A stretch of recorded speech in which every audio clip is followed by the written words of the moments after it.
Okay, we ready?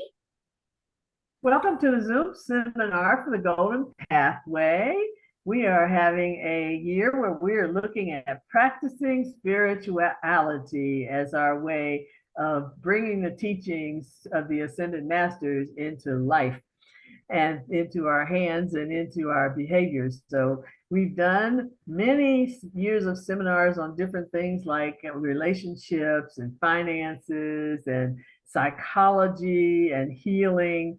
And this year is practicing spirituality. And we are so blessed today to have with us CarolAnn Bethel, who's going to talk about aromatherapy, discover the healing power of essential oils. I don't know about you, but I think that'll be a really timely topic for me. Did you know that essential oils effectively restore balance to your physical, emotional, mental, and spiritual well-being? In this introductory session, we will explore the effects of essential oils and aromatherapy and find out how they can help support our natural healing, reduce inflammation and pain, and promote a positive and uplifting environment. You can also use these with your children, your family, and even your pets. So we'll look at nature's remedies today using sandalwood as an example. And CarolAnn Bethel is a keeper of the flame since 1985. She was born in England and now lives in Bendigo, northwest of Melbourne, Australia. She has in-depth knowledge of many things, including aromatherapy, having practiced and lectured on it for over 30 years. She's lived and traveled extensively throughout Ireland, Europe, and the Middle East. She also lived and worked with the Bedouins in Arabia and has been a nurse in the wilds of Papua New Guinea. So we are blessed to have you with us today, and welcome. Thank you. Okay. Well, thank you, everybody. Just okay.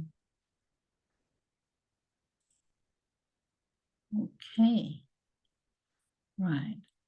So aromatherapy is using essential oils.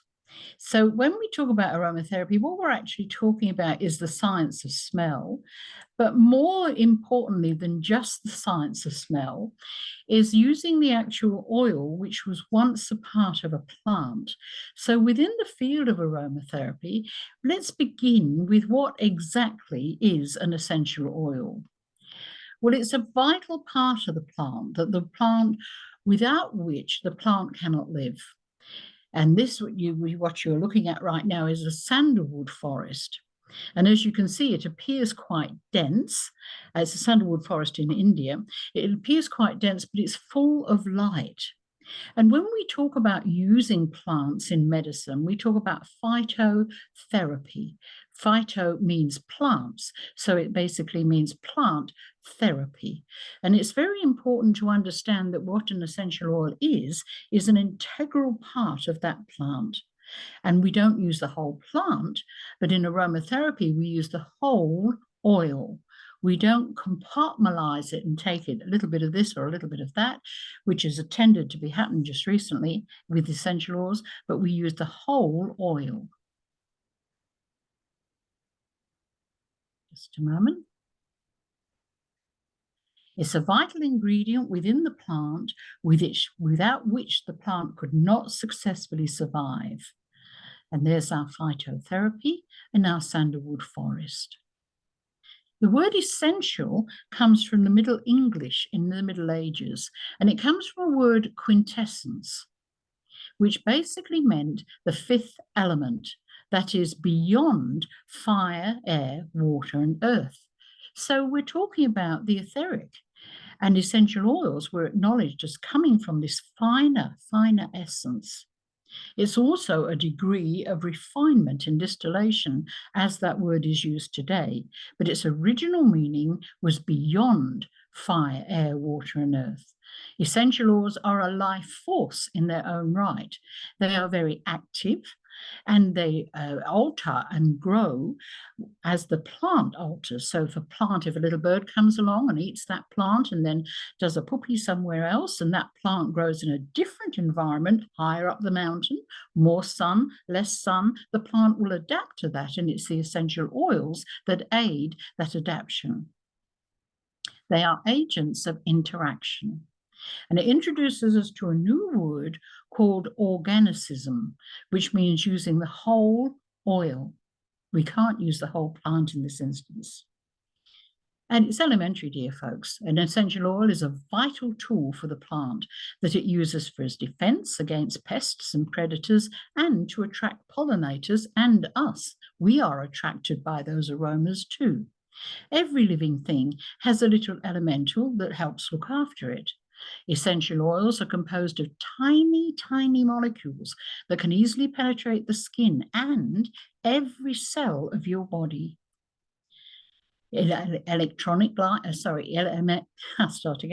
Elemental life is pure electronic essence. So we welcome all elementals to join us today, being as we're talking about their kingdom. This is CarolAnn photography, and it's obviously a photograph of a leaf. And you can see, excuse me just a moment while I get the pointer. Here we go. We can see around the edges the aura of the plant, and you can see the sap running through the veins of the plant. But also, every so often, you see a little light that flashes on and off, and that is a little sac of essential oil. And that tells us that the essential oils vibrate at the same level as the aura. Now, the aura, the chakras, and essential oils all work from the etheric level. So when we're healing with essential oils, when genuine, authentic essential oils, when we're dealing with those, we're actually promoting healing from that finer essence. So we get healing in the physical body, but we get the extra benefit of dealing with it from the etheric, where our blueprint is. This is a photograph of a lady, and that is the same CarolAnn photography. That is the etheric energy coming from her finger. Mother's Touch is a course, or was a course taught by Ruth Bolton, and to the best of my knowledge, she didn't use essential oils. I married the two together. And it's a wonderful marriage because with the Mother's Touch, you can actually tap into the meridian, which is the acupuncture system. With the benefit of essential oils too, you get a wonderful one by which essential oils also vibrating at the etheric level, using the meridian system and using this very, very fine touch, bring healing in a wonderful way. Eye magic, imagination, and real eyes. These are your eyes closed, and these are your hands. And I invite you now to just close your eyes and put your hands on top of your art face and let your middle finger rest on your closed eyelid. And that's the amount of pressure that you use in Mother's Touch. It's not a deep pummeling. We're not adjusting muscles or doing manipulations. It's this very light touch. And during the course of today, and all the way through the course that we're presenting, not necessarily all of it today, when we use acupuncture points, that's the amount of pressure that we use, preferably with essential oils on your fingers. Middle fingertip action. This is another one, and this one you may need to use today. On top of your head is your anterior fontanelle. This is a soft spot in a baby. It's very necessary for the plates of the skull to overlap each other when baby comes down the birth canal, so that it's an easier passage. And then it begins to close after birth, and it's closed by the age of 18 to 21. Underneath and surrounding that, in the etheric level, is the crown chakra. So by touching the anterior fontanelle, we can also access, to a certain extent, the crown chakra. But with an essential oil on our fingers, then we're using the etheric level to get through to the chakra system. Essential oil of sandalwood is the oil that we're using today because its color is a honey golden color, and in India it's known as the oil of the Buddhas, and that is the color of yellow. So that's why we're using essential oil today of sandalwood today. And with a drop of sandalwood on your finger when you do this, it is a wonderful way of breaking through blockages. And we all get a little bit stagnant in our brain at a time when you can't think, and you think to yourself, well, what's happening here? And by simply following this little exercise, it's a way of removing blockages in the brain and getting the energies, the etheric energies, to flow freely. So place, if you would like to, place your hand on the bridge of your nose and allow it to fall on the top of your head. And wherever your third finger comes to, that is the point of your anterior fontanelle. And then when you think you've found it, let your hand go completely vertical and upright. Your sandalwood, as we said, removes blockages. And this, you might be thinking, now where does the energy come from to come down your hand and then into the anterior fontanelle, then the crown chakra? Where does this energy come from? Do we know it's safe? Where does it come from? Well, this is a chart of your divine presence. This is God, or your mighty I Am presence up here. And down here we have a crystal cord which comes down, and that's your Holy Christ self or your guardian angel. And this energy comes down through your anterior fontanelle and down to your heart chakra, which today is represented by the threefold flame. And the heart chakra then distributes it to the rest of your body. So if you've got blockages at this level, it means the entire chakra system, and therefore your body, it may well be suffering from blockages also, because this gateway is not free. So when we do that exercise, when you've found your anterior fontanelle and you've got your hand up high, if you can imagine the essential oil of sandalwood, better still, if you can use sandalwood, so much the better. If you're not familiar with the smell, that's all right. Use the smell or the aroma of rose oil. And just imagine that there, and it helps. This is why we've got imagination, eye magic. To begin with, we can't have a plethora of most essential oils, so therefore we imagine them, and it does work a little bit, maybe not as well as with the oil, but it does work you, it does get you started.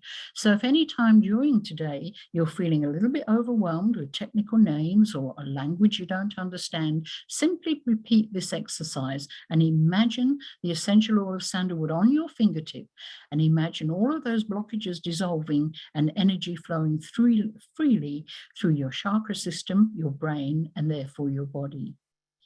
As we said, essential oil of sandalwood is renowned for removing blockages, and you only really need to hold it for 3 seconds, but if it feels good and you want to continue that, it's quite safe to do so. Essential oil of sandalwood is very safe for every man, woman, and child on this planet, every pet, every horse, dog, cow, cat, every pregnant lady and tiny baby, just born baby. It's very safe for them. So we use it in minute quantities for all of those people. 1 drop on the end of your finger is quite safe. I'd like to introduce you to Dr. Daniel Penuel and Dr. Pierre Franchon. These are 2 French doctors who, since the 1970s, have been working in the French hospitals using essential oils instead of drugs, sometimes alongside drugs and sometimes instead of. Since 1970 in French hospitals, they've been using aromatherapeutic substances internally. Externally too, and with burners and with infusers, but primarily as a medicinal dose. In the 1990s, which was 20 years after they began practicing, they released a book. It was called L'Aromatherapy Exactement. And it's a chemical analysis of all of the plants that they used, all of the oils that they used, how they used them, what the results were, and any side effects, which weren't many. There weren't many at all. I think there were 3 in the entire book. But they only speak French, and courses with them is only done in the French language, which is not my first language. So I chose to go to a course by Dr. Kurt Schnorbelt, who is a doctor of chemistry, and he lives in San Rafael in California. What a wonderful place for a healer to live, St. Raphael, San Rafael. And he wrote a book called The Healing Intelligence of Essential Oils.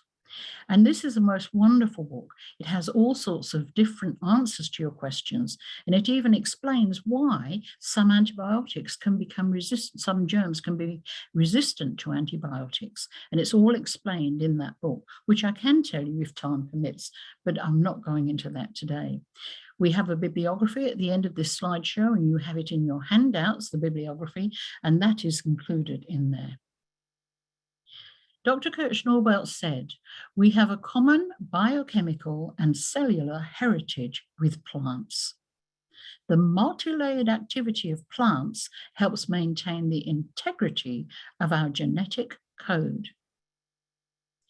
He also noticed that some of the oils were more like water, some more fat and syrupy like sandalwood, and some, when an electrical current was passed through them, were repelled and some were attracted by that electric current. So he used that knowledge, the last paragraph there, to create a chart. This chart is important because it lets us know what's in those oils. So we can use the chart if we understand just a little bit about it. We can use that chart for identifying different oils. It's rather like our cosmic clock. We have 12 o'clock high with an alpha thrust coming round and then an omega return back to the 12 o'clock. If we don't have an omega return, we can't have an alpha thrust. And it's very much like that in the chemistry and divided into its 4 quadrants. And that is a picture of the testing that he did with all his electronegatives and positives. But don't let that worry you. Don't be overcome with different chemical names. This is just for your information. They're like locations. It's like northeast, southwest. Where do we put the town on the map? He put the male-like essential oils on the yang side and the yin ones on the left side. And then he put those that were like water down the bottom because water sinks to the bottom, whereas those that were like fat were up the top, and they're called lipophilic because they float on the top. Lemon oil is full of chemical ingredients called monoterpene hydrocarbons. These are wonderful healing oils, and they are just in that position of the first quarter of the clock because they are the healing oils. Those are the ones that promote healing. In the next quarter, we've got Palmarosa and the terpene alcohols and thyme. And thyme contains monoterpenoid phenols and Palmarosa terpenoid alcohols. These are your action quarter. Thyme is the one that kills bacteria. If you remember the smell of hospitals years ago, it was carbolic acid they used to clean the hospitals. Well, that was a phenol, to give you some idea. But these are the action department. That's Palmarosa. Over here we have Melissa. This is the citral. This is the aldehyde section. And the aldehyde section is responsible. You might remember when you peel an orange, your hand goes white. Well, when it does that, those are the aldehydes that you see in there. Melissa and citral are definitely healing oils. They're in the lower part of the chart, so they're water loving, but they are the ones that dry out mucus or anything that you need to get rid of that need drying. Then Melissa is one of the oils you might consider. Roman chamomile oil is very high in esters. Esters are what cause the sedative action, the sleepy type action. So you don't want to take these when you're driving, but they are the ones that bring relaxing. So just looking at the chart as an overview, on the yang side here, we've got our action when we're healing. We've got action in dealing with bacteria. On the yin side, we've got the drying up and the calming down. And up here, we've got the sedative actions. So when you purchase an oil, it's very important to know what's in that oil, because it may not be what you think it is. This is German chamomile, and it's exactly on the middle of yin and yang. And it contains sesquiterpene hydrocarbons, which is the highest of the healing qualities. Essential oil of German chamomile is navy blue when it's extracted by carbon dioxide extraction. Otherwise, it's a clear fluid. That means when you extract it by carbon dioxide, you're getting more qualities of the plant into the oil. It's kind of like an orchestra. We don't need to know all the time, is the triangle going to be played in this piece, or will we hear a piccolo or a tin whistle? It's just enough to sit down and enjoy the wonder of the music that that orchestra can produce. So it is with our essential oils. Whichever essential oil it is complete as God made it. And as it is perfect, but it needs to be used all together, organicism. Just as the orchestra is producing a wonderful sound, so our essential oils produce wonderful healing. This is essential oil of sandalwood from India. Its name is Santalum alba, India. And putting it on our chart, we can see it's got some healing oils and the 5% carbohydrates, but it's got 67% of alcohols. That's wonderful. And this oil is held as a very good healing oil. In India, they call it the oil of the Buddha, and it has 6% esters. So when you look at a list of sandalwood and you look at the list of uses and you find 20 uses there for sandalwood, you think, how can it possibly do all of that? Well, it can do that because although it's only got 3 ingredients, those 3 work together, and they work together in harmony, and they work together as the need is. So if it's dealing with a bacterial infection, it's the alcohols that are at work. If it's dealing with stress, it's the esters that are working. If it's dealing with a wound, it's the hydrocarbons that are working. And they work together, a little bit of this and a little bit of that. But sandalwood Indian and sandalwood alba is not the only one on the market. There is a sandalwood from Australia, which is called Santalum spicatum. And this one has the same 3 ingredients. It has its hydrocarbons. It has a wonderful hydrocarbon here called curcumin. This is the active ingredient in turmeric. A lot of people are taking turmeric as an anti-inflammatory. Well, this certainly is. And this one you can rub into the skin or do in a burner or as a infusion or put it in the bath, and you still get the same dose of curcumin in there, and it acts as an anti-inflammatory. But look at the alcohols, how diverse they are. In total, there's only about 48% here, which is lower than the Indian one. Every word that ends in OL lets you know it's an alcohol. But this one is more diverse because it has a little bit of everything rather than having a lot of nothing. So there are occasions when the Australian sandalwood may be considered above the Indian, and sometimes when the Indian is preferred to the Australian sandalwood. If that was the whole picture to do with sandalwood, that would be a piece of cake, but it's not. If we're getting it too much for you, remember your imagination, essential oil of sandalwood, just think about it and put it on your anterior fontanelle. There are different oils of a sandalwood. There's the Australian, the Indian, which we've already mentioned, and then there is the Hawaiian, New Caledonian, and the French Polynesian. If you were in Australia and you wanted to buy a bottle of sandalwood oil, I don't know the American prices, Australian sandalwood will cost you about $100 for 100 mils. The Indian would cost you about $130 or $140 for 100 mils. The Hawaiian, maybe $2 or $3 per 100 mils. New Caledonian, Polynesian, the same. Because although these are the same tree with the same botanical beginning name, their second name is different because they don't contain the qualities that the top 2 do. And what's more, they do contain some really nasties that we would prefer not to use in aromatherapy. For example, ketones. Ketones can be very good. They don't have to be toxic. But in these levels and in these particular 3 oils, they are of a level which is not considered harmonious. So if you're tempted to buy an essential oil of sandalwood, it can say 100% sandalwood oil because it is 100% sandalwood oil, but it's only costing you $10 or something like that. Consider that what you're buying may not be the healing oil of essential oil of sandalwood. So in Australia, there's each batch may have a different chemical profile, and there's about 300 chemicals that have been identified. We basically deal with 11 in aromatherapy. But in Australia, they released a standard, and they said if you want to call your oil essential oil of sandalwood, it must contain, by law, these ingredients within those proportions: Don't worry about the amounts and don't worry about what it is. It's sufficient to know that that was a standard. Now, everybody breathed a sigh of relief and thought that was wonderful. Now we know what is supposed to be in there. Now we know what is safe. That is wonderful, but it wasn't. It became a gateway. It became a tool to completely adulterate oils. Because you see, if you produced a batch of oil that cost you perhaps $100,000 to produce this oil and it didn't meet the standard, what are you going to do with that oil? Well, you're not going to chuck it out if it costs all that money.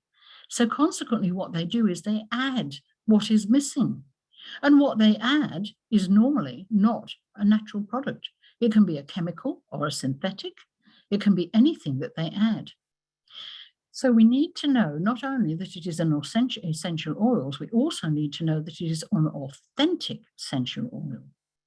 The standardization of oils, a safety step for the medical profession and the local purchaser, became a reason to adulterate oils to ensure compliance with the standard.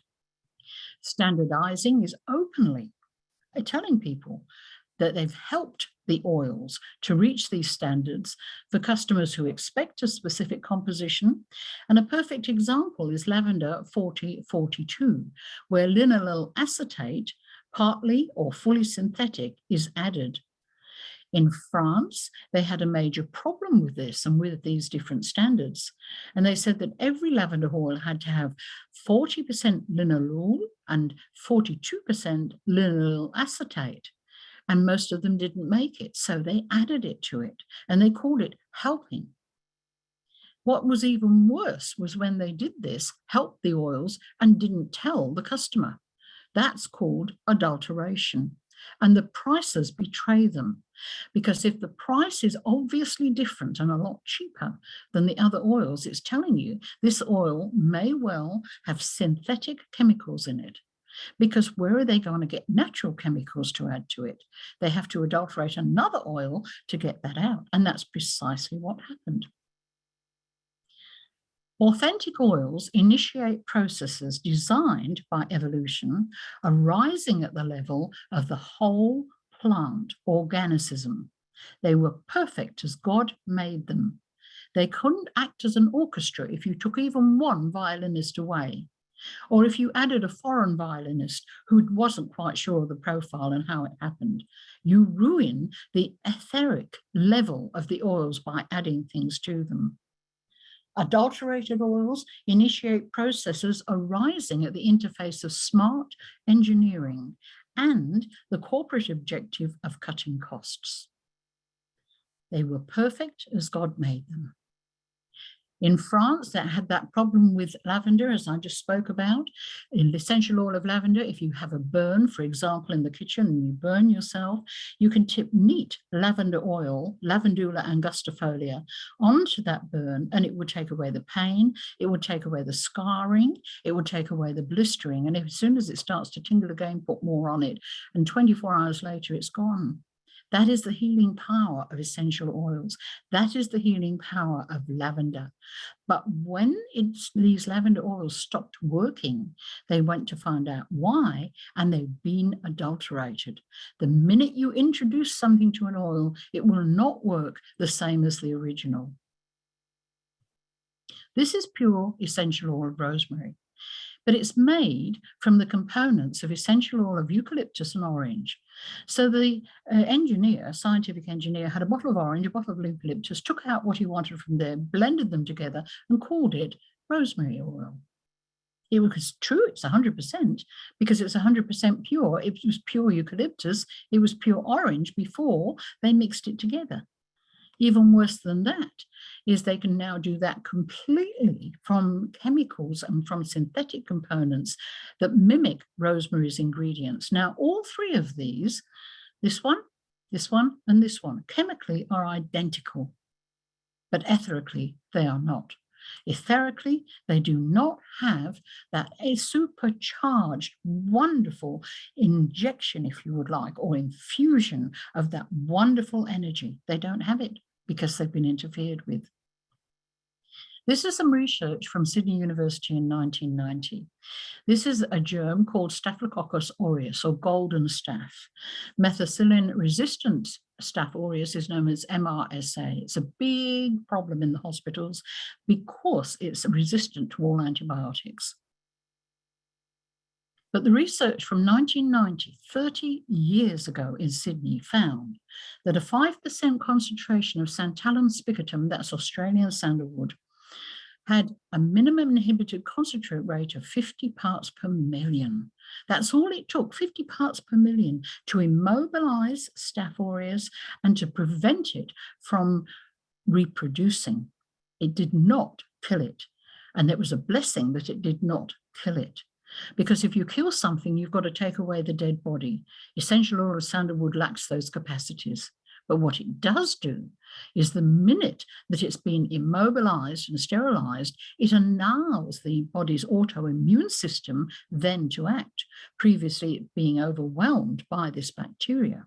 So by stopping the bacteria in its tracks, essential oil of sandalwood then actively stimulates the immune system to come in, kill the bacteria, and remove the dead bodies. Pus is white blood cells and dead bacteria mixed together.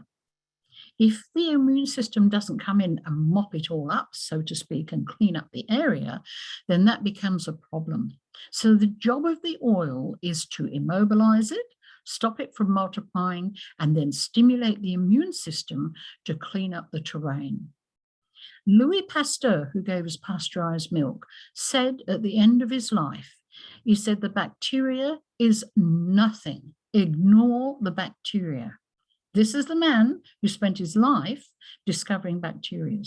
He said, what is important is the terrain in which the bacteria resides. Antibiotics do nothing for the terrain. They simply kill the bacteria. Essential oils act on the terrain and let the immune system take care of the bacteria. I think that's just wonderful. Aromatherapy or phytotherapy can therefore be compared to synthetic drugs, synthetic problems. Synthetic or semi-synthetic antibiotics can be substituted for less toxic plant extracts. Essential oils can never create bacterial resistance. Phytotherapy effectively stimulates the immune system. They act directly to neutralize the pathogenic bacteria. Indirectly, they act to correct the terrain. Essential oils support life. Antibiotics take life. Now, we want them to do that if we have a bacterial infection. And if you are taking antibiotics, it's very important you continue to take them until the end of that particular course. It's very important you follow your doctor's instructions. Do not stop taking drugs because of what you see in front of you here. It's very important that you continue what your doctor has told you to do. But in the future, you might consider that we want the bacteria, we want antibiotics to kill the bacteria, but they're not discriminatory. They will kill all bacteria in your body, including the bacteria in your bowel. So you have to recolonize your bowel after a course of antibiotics because it kills everything. But with essential oils, they are selective and they will work differently. They're selective in the point that they go into an area, they immobilize the bacteria, and then they correct the terrain. Sandalwood chips come from the heartwood of the sandalwood, and that's this center little piece just here, just that little circle around the center there. You see it marked heartwood there. Those chips are then ground a little bit finer, and the oil is extracted from those chips by steam distillation.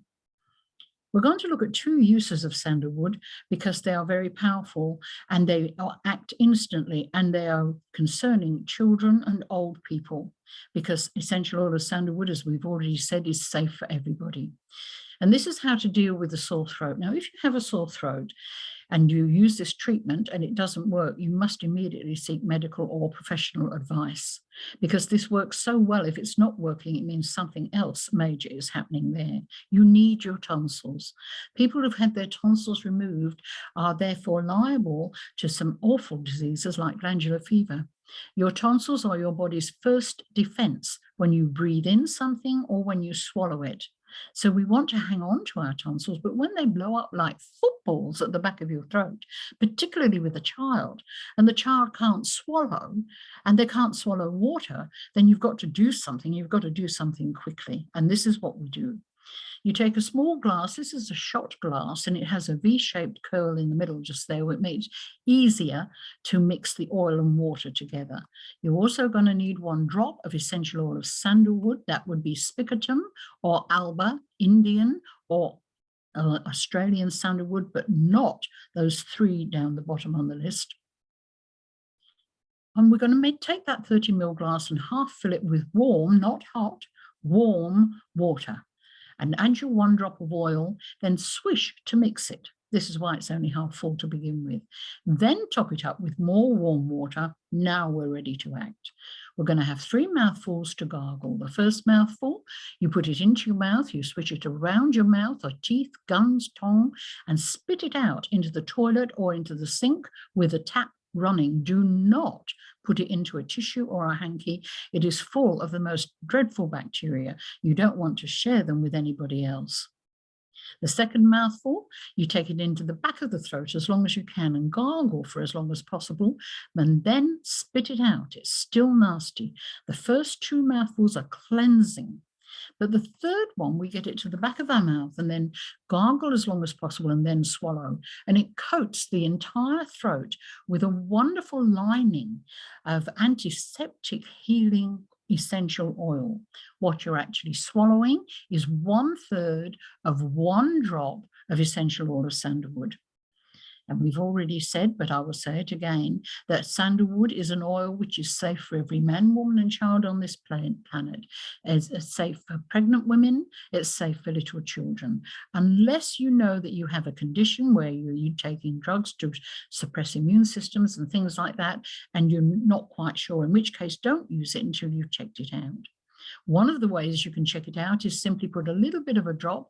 With a drop of sandalwood, use a piece of paper, like a tissue paper or a stick, and then just put, or cotton wool bud, just put a little bit of a drop on there and put it on the inside of your elbow and just wait for a few minutes and just see if there's a reaction. I've never had a reaction from there. It's safe for children. Now, your lung meridian begins in your shoulder and it comes down your arm and it ends in your thumb, where the thumbnail meets the cuticle of your thumbnail, where the skin is. And in that corner, next to your index finger, in that corner there is the end point on the lung meridian. While you're doing the gargling, or after you've done the gargling, just to sit quietly, just to put your index finger and your thumb of one hand along the side of the nail of the other hand, and then reverse it, is a way of just touching with that mother's touch and essential oil of sandalwood, the lung meridian. And if there is anything down there in the lungs, it will help you cough it up and it will help promote healing.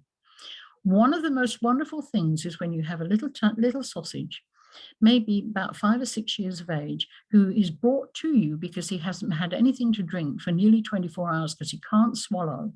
And you go through this process with him and straight away he says, "Mummy, can I please have an ice cream?" He can swallow immediately. He can swallow. And the pain is gone sufficiently to allow nutrients to get in there. It is not something that you wait 3 days for. It is there straight away. And as soon as the throat gets a bit tickly again, you repeat it as often as possible. The second use that we have is 3 things. Oh, this is to do with essential oil of sandalwood still. There are 3 special things to teach the children. And this is for grandmas and grandpas. If parents haven't been able to teach these children, it is so important that you teach them these 3 things. First of all, teach your children to pray. Secondly, teach them to swim. Apart from SIDS, drowning is the most common cause for the death of babies and infants in Australia. When they're taught properly to swim, they love it and they will not drown because they can swim. And thirdly, teach your children to gargle before they need gargling as a therapeutic aid. You can't use that treatment if you're not sure if the child can gargle. If they've been taught to gargle when they clean their teeth or just for fun with some water, then should they need it, then that therapy is there open for them. Now we're going to talk briefly about essential oil of sandalwood and to do with cystitis. In the hospital where I live, there was a dreadful problem with ladies who had had their uterus or womb removed because of cancer, and then it was decided to bombard their abdomen with radiotherapy to kill the remaining cancer cells. And this did dreadful damage to the bladder. And most of these ladies, all of the ladies who received the radiotherapy, actually contracted a kind of cystitis which they would not heal because it was not caused by a bug, it was caused by the radiation. I suggested they used essential oil of sandalwood exactly as we're going to show you now, and it worked 100%. The ladies who refused the treatment got cystitis. The ladies who accepted the treatment just simply didn't get cystitis. Cystitis is a very painful disease, and it's a problem of ongoing proportions in the elderly. Little children, little girls get cystitis, and it's if you understand how and what to do about it, it is another one of those things which within 2 hours you will feel the relief with essential oil of sandalwood. Not as quick as the throat, but almost compared to other options. You will need 100 mils of carrier oil in a glass bottle which has a pump action at the top. That pump action is very important. If you have a glass bottle with a screw top lid with carrier oil in it, and you tip it into your hand, a little bit will go back into the bottle by reversing the bottle to its upright position. You're contracting then bacteria from your hand into the bottle. So it's very important to have that pump action. And you're going to use 10 drops of sandalwood, either spigotum or album, Australian or Indian, but not the others, and into your bottle. And then you're going to gently roll it in your hands to mix it and to warm it. You want it to be warmed. If you shake vigorously, you actually bruise the essential oils. This is not a full body massage. We're going to follow the meridian pathways of the ears, the face, and the same meridian pathways on the hand and feet, but not on the tummy, not on the abdomen, unless the lady herself asks you for some oil, in which case you can use your pump bottle to give her a couple of squirts into her hand, and she can put it onto her tummy. At the bottom of your tummy is a bone called the symphysis pubis, on which are 5 acupuncture points. So ask her when she gets down to that bone just to leave her hand there for 3 seconds, and that's activating those acupuncture points. On the corner of your eyebrow, close to your eye here, or close to your nose, is a point called the glabella. If you would like to, do this with me now. Close your eyes and allow your fingers to go onto your face, and your middle finger, find the internal aspect of your eyebrow, the closest side to your nose. You've got your eyes closed, no fingers in eyes. And that glabella, just think about it. What does it feel like?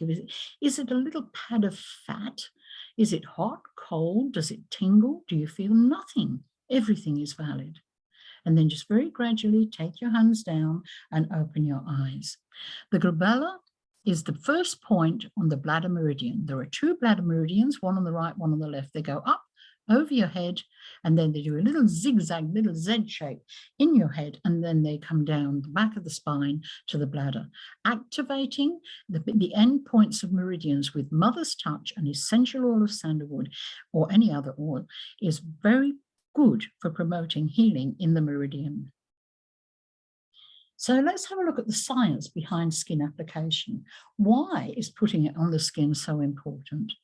Well, first of all, it avoids the hepatic first pass. Everything that you put into your stomach goes to your liver. It does not go to your body first. Your liver decides how much it will allow to go through to your body. That which it doesn't want, it parks in the gallbladder, and that's where you get gallstones from. And the gallbladder takes it down to the down to the bowel, where it re-enters just below where the stomach ends. And it enters at the same time as the pancreatic juices. And then it goes out, and that's what colors your poo. That's what makes it brown or yellow, the feces. And that's that bile color that is there. But when you get into the essential oils on the skin, then they'd avoid that hepatic first pass. They find a pathway for the precious oils, as we've just done with the end of the meridians, but we're going to find other places shortly.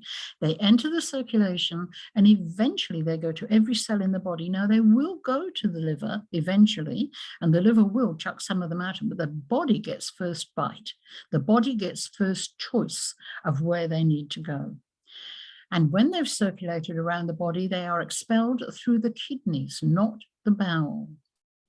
And this leads them directly to the bladder, where sandalwood oil soothes inflamed membranes. It has antiseptic qualities and actions and promotes healing, hence direct access to the cystitis. One of the places that we can use for this is your ears. Your ears are a complete map of the human body. So if you would like to do this with me now, put your thumbs in your ears and your fingers behind your ears and pull your ears upwards and outwards as if you're trying to get rid of all the wrinkles, and use your thumbs to iron your creases and stretch them out and try and get the ear flat. It's not to hurt, but it is a firm pull. And then put your hands on the lobes of your ears and just tug down 3 times, fairly firmly, just tug down. And what you're actually doing is massaging a whole range of acupuncture points, which are represented in the ears as a map, an acupuncture map of the entire body. So by doing the 2 ears after you've done whatever, end of the meridians or wherever you want to do, children love to do this after they've had a gargle. They just love to stick their fingers in their ears and pull. They have great fun doing that. Your ears are somewhere where you can get to and retain the privacy and the dignity of your patient. And that one is a firm one. That is not using mother's touch. That is a firm pull. So why are females so prone to cystitis?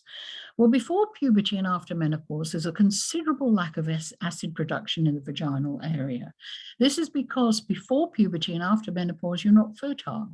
So therefore, you don't need the protection in theory, but you do. This indicates a reduced protection from infection. Fecal fluid, that is from the bowel, is alkaline and contains bacteria. Urine is sterile unless it's infected. By a cakewalk action, that's a fairground ride that we used to go on, and you can't help but move forward. You've got to move forward because the way the boards are underneath you moving, you've just got to move forward. And that's what happens with the secretions from the bowel. They're drawn forwards towards the urethra. The urethra is the little tiny tube which leads to the bladder.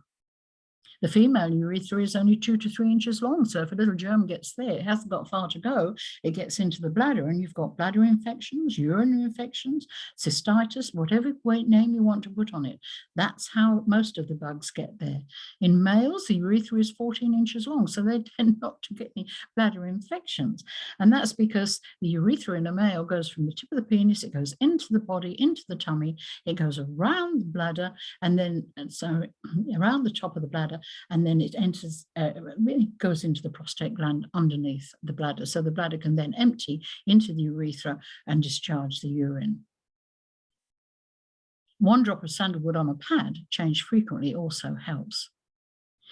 If you eat dairy, wheat, and sugar, these, and they're not digested properly, these can become irritants, and the stomach passes them to the bowel as an irritant. And the bowel says, I cannot deal with these, and the bowel starts pouring out mucus, and it pours it out to try and protect itself from these acid, dreadful irritants to the bowel.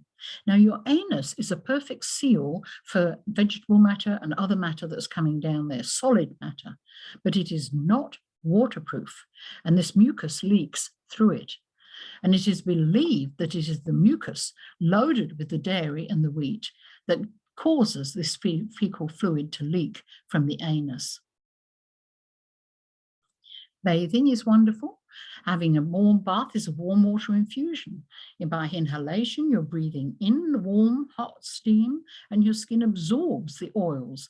The homeopathic principle teaches us that the greater the dilution, the greater the effect. So 1 drop in baby's bath will have a wonderful effect. A few more if you're having a full-size bath. If you're going to use them as inhalation, if you're going to use an inhaler, an electrical one, it's very important to realize that unless you know exactly that it's 100% clean, it probably has the remnants of other oils or other drugs, like for asthma, within its internal workings. When you put essential oils in, all of the essential oils will clean anything you put them into. So the best thing to do if you have an electrical gadget that you want to use is to fill it with essential oil, plug it in, but put it outside and let it run till it's run through completely before you try breathing in anything that comes out of it. From then on, keep it for your essential oils and it will stay clean. In Australia, we have Aboriginal folk who go on walkabout. This is sometimes to do with a transition, of an age transition, sometimes just because they need time out. It's said to be very stressful and worrying and a great anxiety. So the night before, they build a big fire and they take the tree, which produces the essential oil of sandalwood, and take branches from the tree and put it on the fire, which creates smoke. And they sit there and inhale the smoke all night. And in the morning, they feel wonderful and they go way off on their walkabout, feeling much better. Buddhist monks use sandalwood for grounding, mental clarity, etheric qualities, and oils of the Buddha. We used that when we used that very first thing that we tried, when we put our hand on the bridge of our nose and touched our entire fontanelle with a drop or the imagination of a drop of sandalwood. It was grounding us, it was helping with mental clarity, and we had these etheric qualities. And in India, it is called the oil of the Buddha. This is the bibliography, and those are my contact details up there if you have any questions about aromatherapy. All of the little signs that you see just here, I forgot to tell you earlier, I'm sorry about that. This is the white cube. And in cosmic science, the white cube indicates that here is the open door of the word. And that signifies in this slideshow that you have a handout giving you the word. This one that's in red here is the book by Dr. Kurt Schnorbelt that I mentioned, but all of those other books are on there. If you have any questions about elemental beings, Ruth Bolton's Mother's Touch, chart of your diamond shelf, your threefold flame, your 7 chakras, the white cube, the cosmic clock, teaching children to pray, or Moria, beloved Moria, or the etheric retreats, then please contact the folk at Golden Pathway and they will be pleased to refer you or chat with you or whatever is appropriate. We have resources for authentic essential oils in the United States. Now, these people, their names came from Dr. Kurt Schnorbelt, and they were in his book, Healing Qualities and the Healing Intelligence of Oils. And these people, they're there for you to read. You have a copy in your handouts there, and they are there literally to guarantee that the oils that they sell are not adulterated. They are authentic essential oils. And this is the Pacific Institute of Aromatherapy, which is, again, the contact for Kurt Schnorbelt with emails and addresses there, which you can read from your handouts. The information in this presentation is intended for your educational use only. It is not a substitute for professional medical advice, diagnosis, or treatment. Always seek the advice of your physician or other qualified health provider with any questions you may have regarding a medical condition and before undertaking any dietary modifications. We have a course that runs in Australia.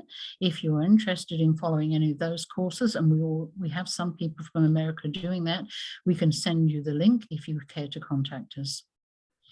This is beloved Moria in the etheric retreats. Sandalwood is the topaz in the yellow turban.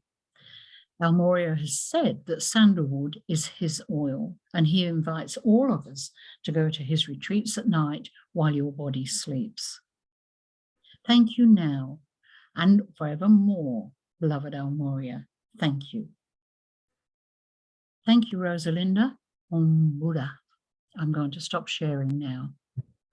Thank you. Thank you, Anne. That was beautiful. Who Thank knew you. Sandalwood did all of that?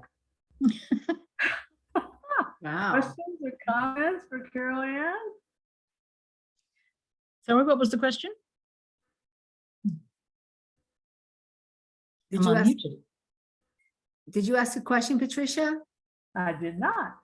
Okay. Oh, I asked if anyone had questions for her. Yeah, I Helen do. does. Helen's hands up. Um, are you calling on me? Sorry, I can't really see very good. Yes. Yes. Okay, thank you. Yes, thank you so much for this presentation, CarolAnn. So a question I had was, in general, are most of these types of aromatherapies made with alcohol, or are there non-alcohol? Are they made with a carrier oil? I'm a little bit confused. okay. The name alcohol is just a chemical ingredient. It doesn't mean it's alcohol as in spirit that you shouldn't drink it. It's just the name of a chemical component. The alcohol that is in the oils is not something that's going to make you drunk. It's an active chemical ingredient that nature put there. So it's got nothing to do with the alcohol that comes in a bottle. Okay. Yeah. Just to clarify it a little bit further for you, they take the leaf, they pass steam through the leaf, and the oil comes out in the steam. So everything that you have comes from the plant itself. So I think the amount of alcohols that are in there are minuscule in detail there, but they wouldn't make you drunk.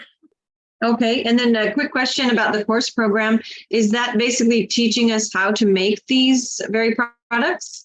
The sandalwood, eucalyptus, lavender, and so on? Well, you can make them yourself. And if you do make them yourself and you know they're 100% pure, that is wonderful. But if you do that, you then have to pay to get them analyzed so that you know that where the plant you've taken them from was the genuine plant and there's nothing in there that's going to harm people. For example, if you have a little bird who ate a thyme plant at sea level, that would have very harmful ketones in it, which, well, not necessarily harmful, but a high amount of ketones in there that kill bacteria. But if that little bird went up the mountain and did a plop halfway up the mountain, the ketones are gone. And instead, you've got a whole lot of linalool. And if you went right to the top of the mountain, it's almost a sedative. So that one oil with the same plant, but planted in a different area, produced an entirely different oil. So if you're going to do it yourself and you're quite confident in what you're doing, that's fine. But sometimes you still need to have that chemical picture to be sure there's nothing untoward in there, particularly if you're going to give it to a child or a pregnant lady. Thank you. You're welcome. Thank you, Helen. Rosalinda and then Victorina. Thank you. Can you say the second name of the lavender oil? Because I noticed on the market, there's so many different lavenders. And you mentioned one particular one is that the best one or? It's the only one, Rosalinda, that's guaranteed to do the things that lavender oil is famous for. And its Latin name is angustifolia, which I'll spell it for you. It's like August, but it's got a letter N in there instead. So it's A for apple, N for Nelly, G for God, U for umbrella, S for sugar, T for Tommy, A for apple, F for Freddie, OLIA. Okay, thank you. Angustifolia. And maybe you can just put it in the chat too, so people can get it that way. Yes, angustifolia. Yeah, there is spike lavender on the market, a lot of that, but that's basically for the perfume industry. And you quite often will see essential oil of spike lavender, and people think, oh, that's wonderful, but that has a lot of ketones in it. So angustifolia is the only one that's recommended. Yeah. Thank you. You're welcome. And I put that in the chat for you. Victorina. Yeah, just a comment and a question. First, the question. Nature's Gift sells a high altitude lavender. Is that the angustifolia? And because they'd specify whether they're high altitude or low altitude. And angustifolia, you're quite right. Angustifolia will have a different chemical profile picture depending on where it's grown. Most of the angustifolias, it's an English lavender. It's known, the southern word is English lavender or lavender officinalis. But the French have taken that over and they grow it at height. They grow it in the mountains of Provence. But in Australia, they have Tasmanian lavender, which is also angustifolia. And the Tasmanian lavender is wonderful. It has a perfect picture, but that's actually grown at low levels. It's not grown in the mountains. So it's a question of just the one that you want to work with, have a look at its chemical profile. What you're looking for are ketones or phenols. It shouldn't have any of those in it, ketones or phenols. If it's got those ingredients in it, then it's worth asking a couple more questions. They won't harm you, but they won't work properly either. Okay, so just a comment. I'm familiar with Nature's Gift. I've been using them for years, but Marge has retired and somebody else has taken over. I don't know how much oversight she has. And so you might want to just check, but they do list the chemical formulations in their profile, which a lot of others don't. So that, you know, but I don't know, just Marge Clark has retired and I don't know whether the quality is maintained. So we might just want to check it because that's the only one in your list that I'm familiar with and they're quite wonderful. Yeah. Thank you. Thank you very much. Thanks, Victorina. Carlton. Thank you. Yeah, thank you, CarolAnn. I realized that you talked about adulteration and standardization with these oils. Can you talk a little bit about the synthetic the synthetic fragrances and artificial fragrances that have been put in so many cosmetics and cleaning products, detergents, dryer sheets and things of that nature, cleaning, industrial cleaning products that create a lot of health problems with people, either allergies or sensitivities and so forth. These things are very dangerous and they're not tested and they're not regulated. That's a very interesting question, Carlton, and I thank you for it. And you use the exact words there. They're dangerous. They're just simply dangerous because you've got people with sensitivities who come across these subjects and like draw liners and different products that they use and being unaware that these ingredients are in there. And that's why it's called adulteration, because it's put in there sneakily. The synthesizer is basically to do with the fact that the chemical companies are trying to, how can I put this nicely, cut costs. They're trying to do it differently, and they are very dangerous. And it's, as you say, it's not regulated. And as far as I know, the Federal Drug Administration, the FDA, don't regulate the essential oils because they don't consider them worthy or whatever their thing is. So there's no regulation of it. And so consequently, what we do in our household, we only use essential oils. And if we buy something that we necessarily have to buy in the way of cleaning products, we always get them from good earth, which is guaranteed not to have anything in it. And I think the only way you can do your household chores and your cleaning and other things is to go to a good supplier in the beginning that guarantees that they don't have these things added to them. But you're quite right, they are very dangerous. I've had an occasion when we had a little child who had this wonderful rosy rash on his hands and on the back of his hands. Mum couldn't find out what it was. And so we did a lot of questioning and a lot of talking. And we asked Mum, would it be okay if she moved out of her house and just for a little while, could she go and stay with a relative for a couple of days and then come back again? And sure enough, when they were away from the house, it disappeared. When they came back into the house, it came back again. So therefore, she had to clean everything out and just do from scratch, because sometimes you can't find the exact cause of it because it's everywhere. And so consequently, the only way to deal with that is to literally get rid of your cleaning products and what have you, and start with the nature's way of doing it. Yeah, but thank you for that question. It's a very good one, Carlton. Thank you. Thanks. Thank you. Well, thank you, CarolAnn. This is wonderful. We learned a lot about essential oils, and now we're learning about how they get adulterated. And I've got a whole thing of essential oils. So now I'm wondering, are they worth anything? Do they have the right stuff? Do they have the wrong stuff? So I don't know about other people, but I'll be looking on my shelf to figure all that out. And I'm grateful to you for that. I hope my sandalwood is good, but we'll see. So I'm very grateful, and our time is running out. And next month on the 17th, we'll have Kate Gordon here, and she's going to give us some of the inner teachings about Holy Communion. she did about 15 minutes worth in essentials a couple of conferences ago. And so really, she needed a lot more time. So we're going to give her that here next month. So look for you on the 17th. Thank you, CarolAnn, for this. So we thank you very, very much. Everybody, feel free to unmute. Thank you. Thanks. Thank you. Bye. God bless. Thank you. Bye.